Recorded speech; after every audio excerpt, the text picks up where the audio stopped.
Welcome back, and now for the news in detail. Turkey's President Recep Tayyip Erdogan has called for a peaceful resolution of the Kashmir issue. Speaking alongside Pakistan's Prime Minister Imran Khan in Islamabad, Erdogan said the Kashmir issue should be resolved as per UN resolutions and according to the will of Kashmiris. More in this report.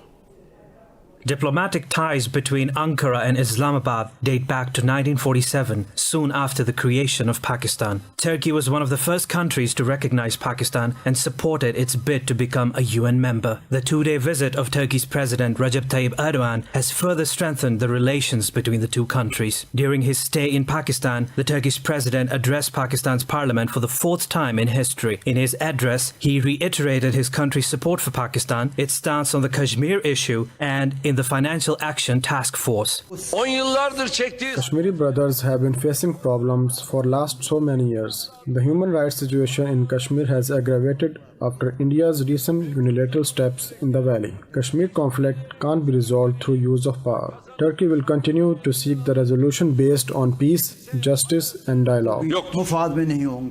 Erdogan and Prime Minister Imran Khan co-chaired the sixth session of the Pakistan-Turkey High-Level Strategic Cooperation Council in Islamabad. Addressing the Pakistan and Turkey Business Forum earlier, Erdogan said the two countries aim to enhance bilateral trade to $5 billion until 2023. Prime Minister Imran Khan thanked the Turkish president for his country's support for Pakistan. He said Pakistan and Turkey will jointly work to counter Islamophobia. I thank the Turkish president on the behalf of my nation for the way he raised his voice for the people of Kashmir. Approximately 8 million Kashmiris have been living under a siege for over 6 months. Their leaders, their teenagers are under India's illegal arrest. Kashmir is a disputed territory between India and Pakistan. During the visit of the Turkish president, the two countries signed 13 agreements in diverse fields including defense, tourism and culture sectors. The president said Turkey will continue to support Pakistan in the future. Pakistan's Foreign Minister Shah Mahmood Qureshi and his Turkish counterpart say diplomatic efforts are required to decrease Mid-East tensions. Meeting on the sidelines of the Pakistan-Turkey High-Level Strategic Cooperation Council in Islamabad, the two sides agreed that escalation in the region is not in anyone's favor. Pakistan's Foreign Ministry says the two sides also discussed bilateral relations and the Afghan peace process. Pakistan's Army Chief General Qamar Javed Bajwa has said Islamabad values its unique relationship with Turkey. Talking to Turkish Defense Minister Hulusi Akar in Rawalpindi, General Bajwa said that Islamabad will always stand by Ankara. The military's media wing said matters of mutual interest and regional security were discussed in the meeting. It said measures to further enhance bilateral defense collaboration were also discussed. The Turkish Defense Minister appreciated Pakistan's contribution to conflict prevention in the region. The Defense Minister was accompanying Turkish President Recep Tayyip Erdogan during his two-day visit to Pakistan. Pakistan's Prime Minister Imran Khan has reiterated Islamabad's stern resolve for the Kashmir cause. During an informal interaction with the media correspondents in Islamabad, the Prime Minister made it clear that all institutions in Pakistan are on the same page to counter Indian Prime Minister Narendra Modi's fascism. The Prime Minister thanked Turkish President Recep Tayyip Erdogan for his unwavering support for the people of Kashmir. He called on the international community to exert pressure on India to put an end to atrocities in occupied Kashmir. In Syria, Turkish-backed Syrian rebels have shot down a government helicopter in the northwestern Idlib region. Turkish state media said the helicopter was struck as it flew over the front lines after leaving Aleppo. This is the second Syrian government helicopter downed by the Turkish-backed rebels this week. Earlier, Turkey said its forces have killed 63 Syrian soldiers in Idlib in retaliation for previous attacks, killing 13 Turkish soldiers. Turkey has deployed around 6,500 soldiers to reinforce existing units in northwest Syria. Tensions are high in the region following clashes between Turkish and Russian-backed Syrian forces. Turkish President Recep Tayyip Erdogan accuses Moscow of breaking the Sochi Pact and committing a massacre in Syria.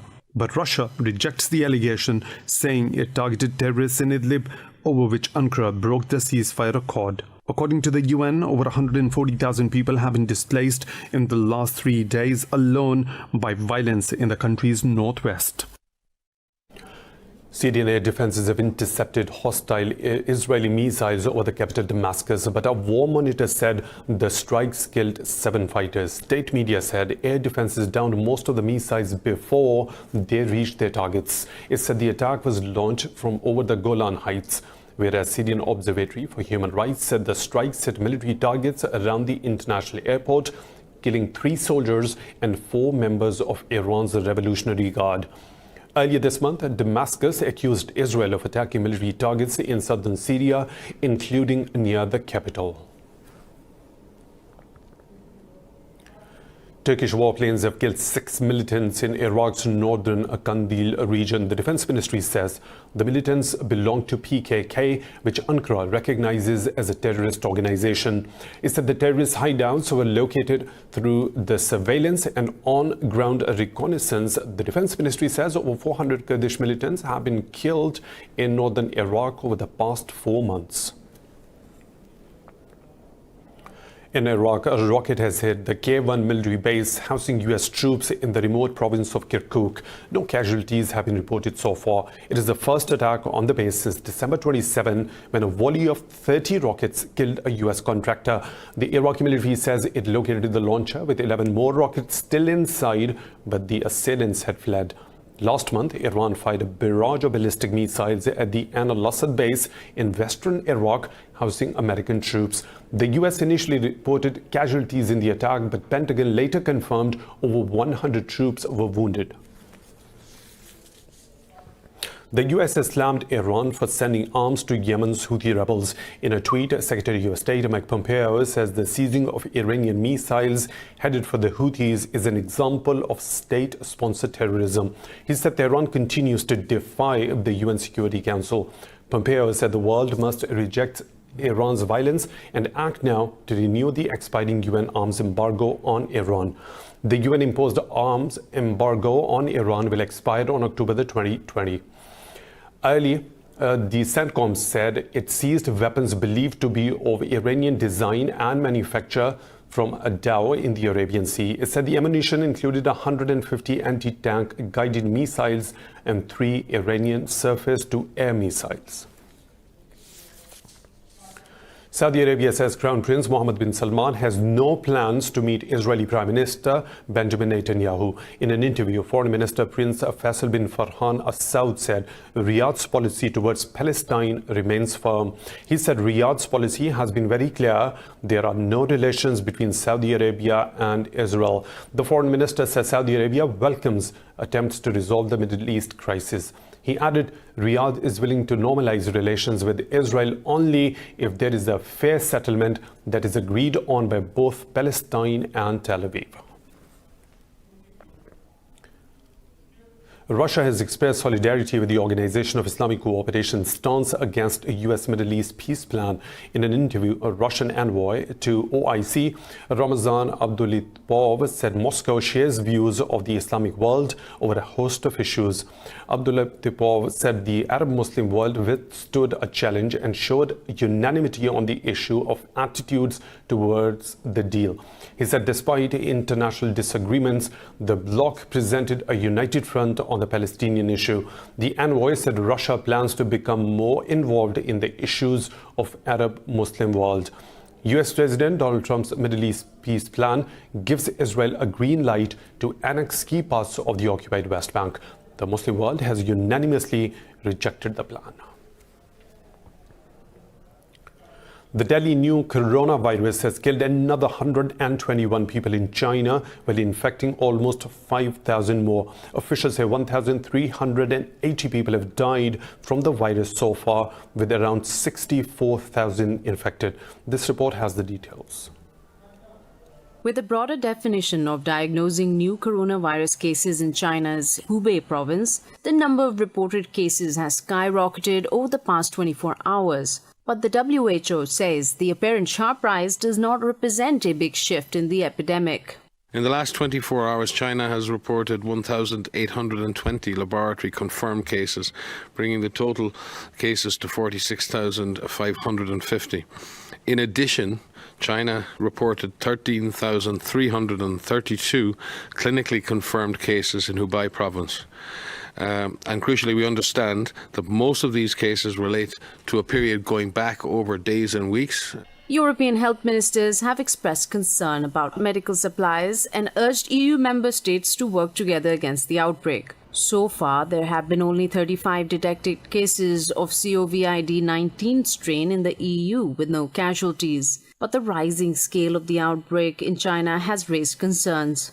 A few words to conclude with on a subject that was shared this morning and which has been the topic of many questions in France and in Europe today. The consequences of this epidemic in China on the availability of medicines. At this stage, no problem of access or shortage of medicines have been reported in relation to the coronavirus epidemic, either in France or at the European level.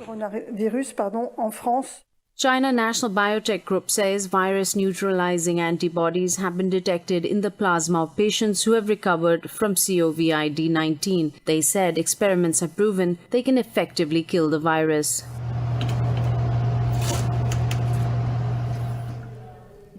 It's time for a short break. We'll be right back. Stay tuned with the news.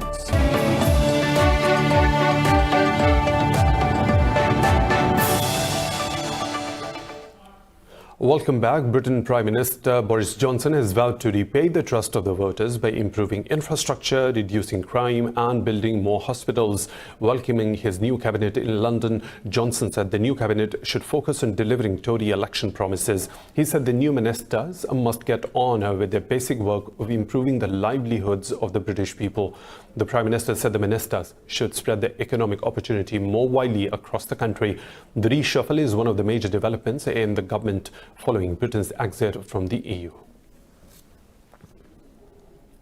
France's President Emmanuel Macron has met Dutch Prime Minister Mark Rutte at the Élysée Palace in Paris. Both the leaders discussed a range of European issues, including the upcoming summit on the bloc's budget.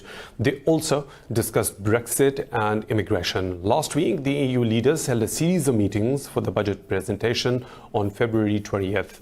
The new budget has to be agreed because farmers across the bloc depend heavily on its support.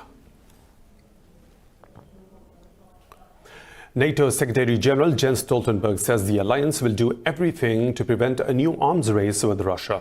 Stoltenberg was referring to Russia's deployment of land-based cruise missiles called SSC-8 by NATO. Speaking in Brussels, he said Moscow's move was behind the demise of the Intermediate Range Nuclear Forces Treaty. He says the treaty was designed to keep nuclear weapons out of Europe and avoid short-notice attacks. We do whatever we can to prevent a new arms race. A new arms race, especially with nuclear weapons, is not good. It's dangerous and it is expensive. So therefore, we will continue to work for arms control to address the challenges. Russian President Vladimir Putin and his Ukrainian counterpart Volodymyr Zelensky have discussed the release of Ukrainian citizens detained in Russia and other parts. Speaking over the phone, they also discussed preparations for the next meeting of the leaders of Ukraine, Russia, Germany and France in the so-called Normandy format. Relations between Kiev and Moscow collapsed after Russia's annexation of Crimea in 2014. Moscow supports separatist fighters in the Donbass region in a war that has killed more than 13,000 people. Serbia and Kosovo have signed a deal to restore a railway link between the two Balkan rivals after a two-decade interval. The agreement was signed at the Munich Security Conference in the presence of the Serbian and the Kosovar presidents. The deal comes after the two sides signed an accord last month to resume commercial flights after a two-decade interval. Serbian President Aleksandar Vučić said it was moved to stabilize the region for the next decade. Kosovo President Hashim Thaçi said the entire region needs this deal.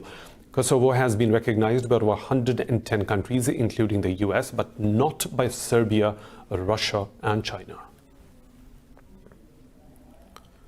Canada's transport network has ground to a halt after the cancellation of train services because of the protests by Indigenous groups. Canadian National Railway has stopped freight trains in eastern Canada and warned of layoffs if blockades are not dismantled. Officials say over 400 trains have been cancelled during the last week. Protests erupted after the hereditary chiefs of the Wet'suwet'en Nation in British Columbia opposed a $40 billion natural gas pipeline. The Parliament and 19 Indigenous tribes originally signed an approval for the project. Some hereditary chiefs opposed the pipeline, saying they won't allow their ancestral lands to be destroyed.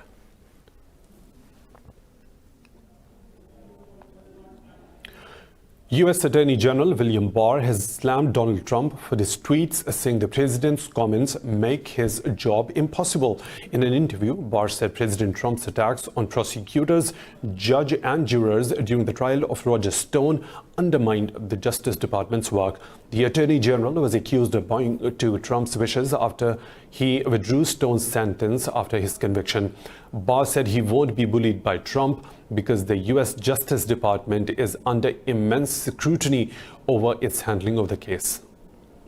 Have public statements and tweets made about the department, about our people in the department, our men and women here, about cases pending in the department, and about judges before whom we have cases, make it impossible for me to do my job. Roger Stone, the president's former advisor, was convicted of obstructing the House Intelligence Committee investigation into Russian interference in the 2016 elections. Now, moving on to Honduras, a criminal gang has freed their leader after ambushing a police convoy, taking him to a court hearing. The gunmen dressed in police uniform attacked the convoy near the capital, killing 3 policemen and wounding 2 others. Police say Alexander Mendoza is the most senior leader of the MS-13 gang. Honduran President Juan Orlando Hernandez has offered a reward of $80,000 for information leading to Mendoza's recapture. In Uganda, 15 people have died after a speeding van rammed into a parked truck in the eastern Moigai district. Police said preliminary investigations show the accident happened due to overspeeding. Uganda registers about 20,000 accidents each year with some 2,000 deaths. The police attribute the high rates of road accidents to reckless driving, human error, drunk driving and overloading.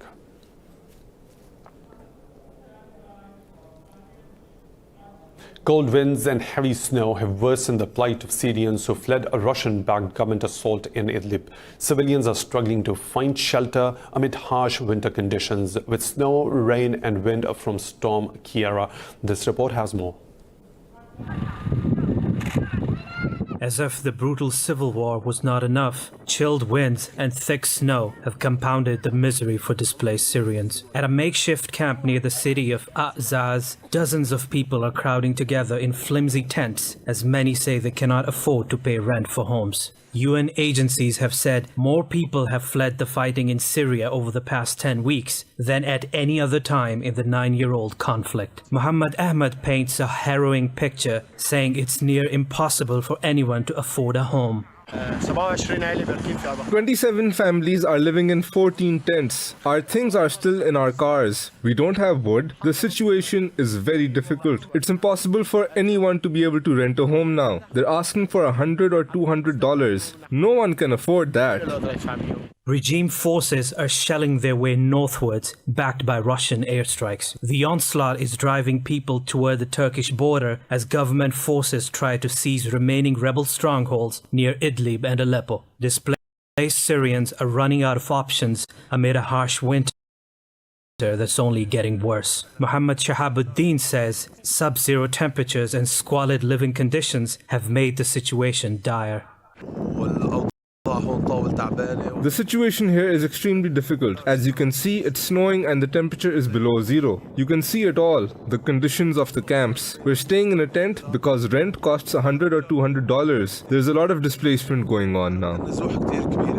The UN said nearly 800,000 civilians have been displaced by a renewed Russian-backed Syrian government offensive in the northwest. The world body's Humanitarian Coordination Office said of the more than 800,000 displaced, around 60% are children. Last week, 8 humanitarian aid organizations called for an immediate ceasefire in northwestern Syria. With tensions between Ankara and Damascus escalating rapidly, to say things might take a turn for the worse would be an understatement. A drought has created apocalyptic conditions in southern Africa. The disaster has killed both wild and farm animals and is taking a massive toll on local tourism. Scientists say climate change is to blame. More in this report.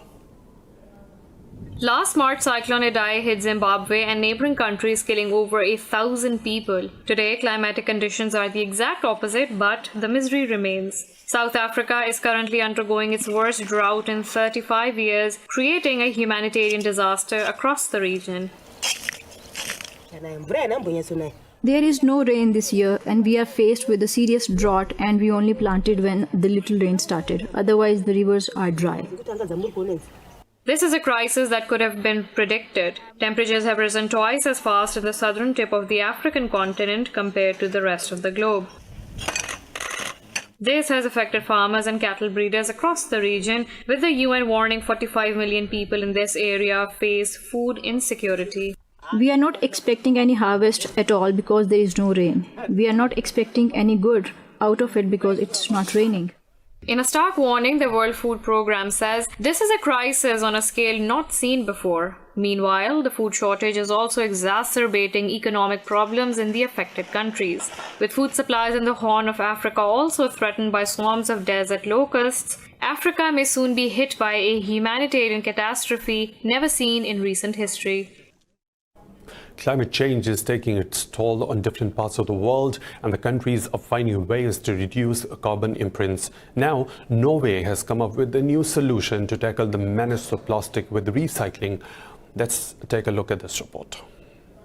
Every minute, 15 tons of plastic is being dumped in the world's oceans, and the situation is growing from bad to worse. Though Norwegian recycling industry is cognizant of the threats, they think the problem lies not in plastic itself, but in its usage. There is no future without plastic, because plastic is very efficient.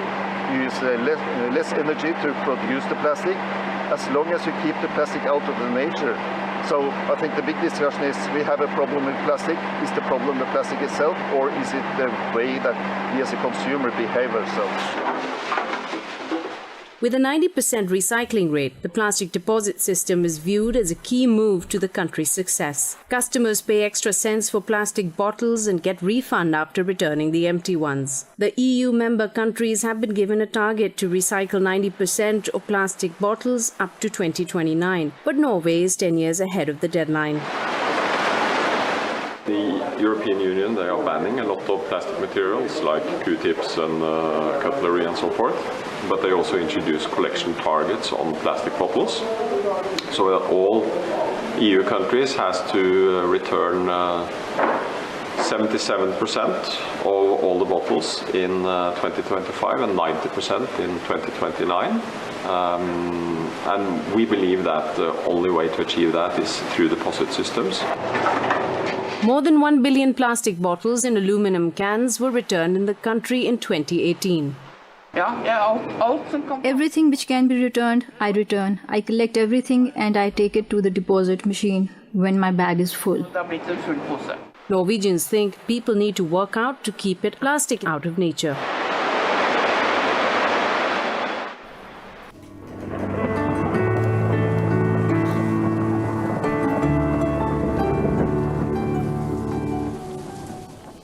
Time to take a look at the weather situation from around the globe.